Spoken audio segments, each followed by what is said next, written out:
खामगाव विधानसभा मतदारसंघामध्ये भाजपचे उमेदवार ॲडव्होकेट आकाश फुंडकर यांनी आपल्या विजयाची हॅट्रिक मारली आहे।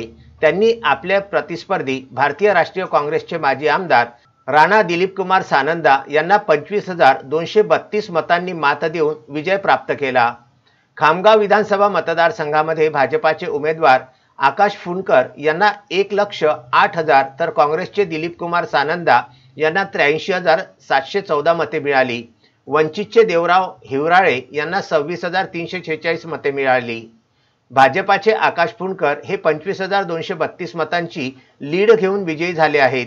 26 खामगाव विधानसभा मतदारसंघामध्ये ॲडव्होकेट आकाश फुंडकर भारतीय जनता पार्टी यांना 1,08,946 मते, राणा दिलीपकुमार गोकुळ सानंदा इंडियन नॅशनल काँग्रेस यांना 83,714 मते पडलेली आहेत। वंचित बहुजन आघाडीचे देवराव हिवराळे यांना 26,376 मते पडलेली आहेत।